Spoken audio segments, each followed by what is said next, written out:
Hezbollah का IDF के ठिकानों पर हमला जारी है। लेबनान सीमा पर आईडीएफ पोस्ट पर हमला किया गया। हिजबुल्लाह ने दक्षिणी लेबनान में पोस्ट पर हमला किया है। तो अब हिजबुल्लाह भी इजराइल के खिलाफ जंग छेड़ चुका है। आईडीएफ के कई ठिकानों पर हिजबुल्लाह ने किया है अटैक।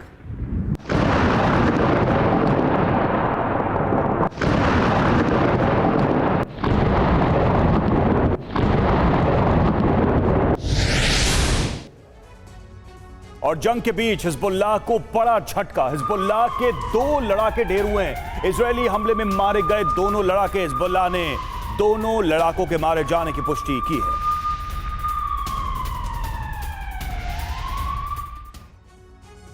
इधर हिजबुल्लाह पर इजराइल के रक्षा मंत्री ने बयान दिया है, हमास से ज्यादा खतरनाक है हिजबुल्लाह। हिजबुल्लाह पर बड़े हमले की जरूरत है। तो देखिए, इजराइल के रक्षा मंत्री का यह बयान है कि हमास से कहीं ज्यादा खतरनाक हिजबुल्लाह है। और अब क्योंकि हिजबुल्लाह भी इजराइल पर एक के बाद एक कई हमले कर रहा है, इसलिए इजराइल को यह कहना पड़ रहा है कि हिजबुल्लाह पर अगर आईडीएफ को लड़ना है तो एक बड़ी चुनौती है ये, क्योंकि हमास से ज्यादा मजबूत रणनीति के साथ हिजबुल्लाह के लड़ाके इजराइल के खिलाफ मैदान में उतरकर हमला कर रहे हैं।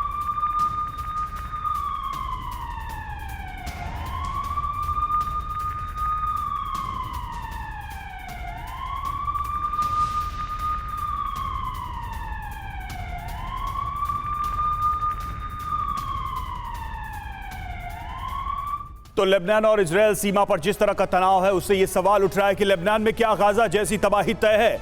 लेबनान की तरफ से जारी हमले के बीच इजराइल का फैसला सीमा से सटे 5 किलोमीटर तक का इलाका खाली करेगा। इजराइल हिजबुल्लाह को लेकर इजरायली फोर्स ने तैयार किया है बड़ा प्लान और लेबनान में गाजा जैसी तबाही मचा सकती है इजरायली फोर्स। इजरायली रक्षा मंत्री ने कहा, हिजबुल्लाह हमास से 10 गुना ज्यादा मजबूत है। हिजबुल्लाह के लड़ाके लगातार कर रहे हैं इजराइल पर हमला और यही वजह है कि इस बात की आशंका बनी हुई है कि क्या इजराइल हिजबुल्लाह यानी लेबनान के अंदर भी बड़े हमले और बड़ी तबाही की तैयारी कर रहा है।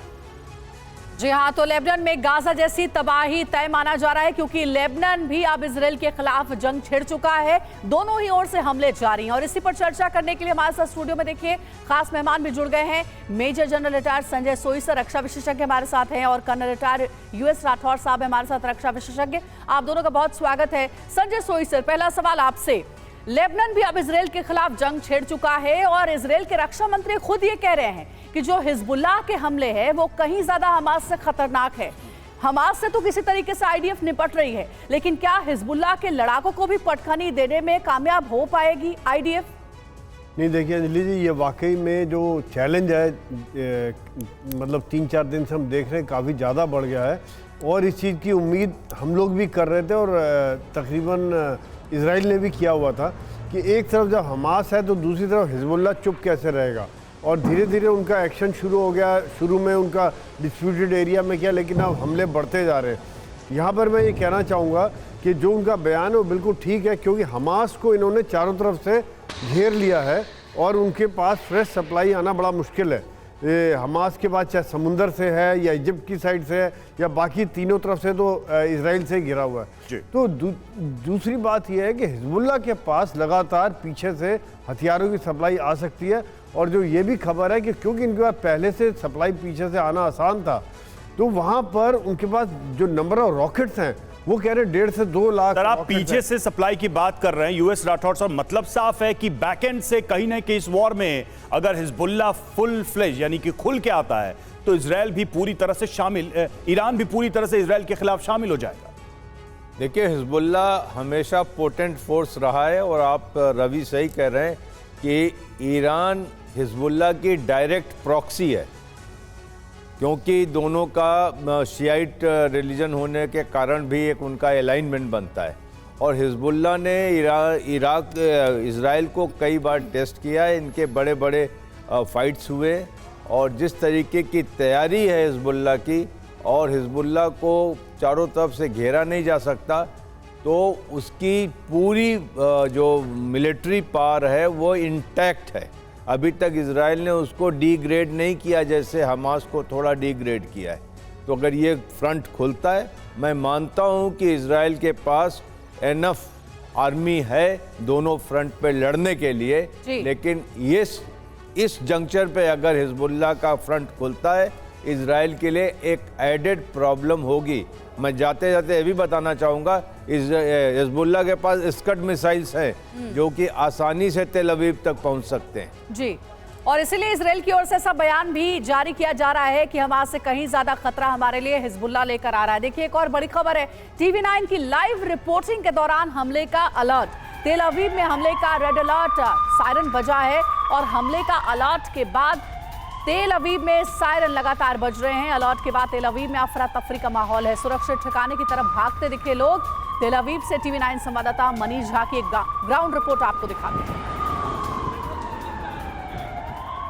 इस वक्त मैं तेल अवीव में हूं और तेल अवीव में इस वक्त सायरन बजे हैं। इस वक्त सायरन बजे हैं और बाइडेन के तेल अवीव में रहने के बाद से पूरे दिन भर कहीं से कोई रॉकेट के हमले नहीं हुए थे, लेकिन इस वक्त देखिए कि इस वक्त किस तरीके से सायरन बजे हैं। लोग इस समय सुरक्षित ठिकाने की ओर जा रहे हैं और मैं आपको बताऊं, तेल अवीव में इस वक्त फिर से रॉकेट का हमला हुआ है और सायरन जोर जोर से बज रहा है। दिन भर हमने देखा कि किस तरह से जब तक बाइडेन यहाँ पर मौजूद रहे, तेल अवीव में मौजूद रहे, तब तक कोई रॉकेट का हमला नहीं हुआ था, लेकिन जैसे ही बाइडेन यहाँ से गए उसके तुरंत बाद हमने देखा है कि किस तरीके से, और इस वक्त की आप सबसे बड़ी खबर ये देख सकते हैं कि जिस तरीके से बाइडेन के जाने के तुरंत बाद ही महज 1 घंटे के अंदर 2 बार रॉकेट से हमला हो चुका है। मुझे लगता है कि इस वक्त लगातार देखिए सायरन बज रहा है।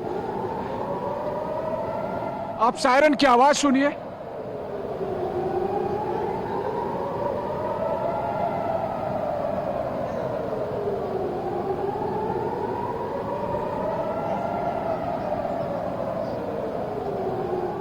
जब तक तेल अवीव में जो बाइडेन थे तब तक एक बार भी रॉकेट का हमला नहीं हुआ, लेकिन उसके तुरंत बाद ही अभी आप देखिए, और ये देखिए धमाके की आवाज, जोरदार धमाके की आवाज आई है।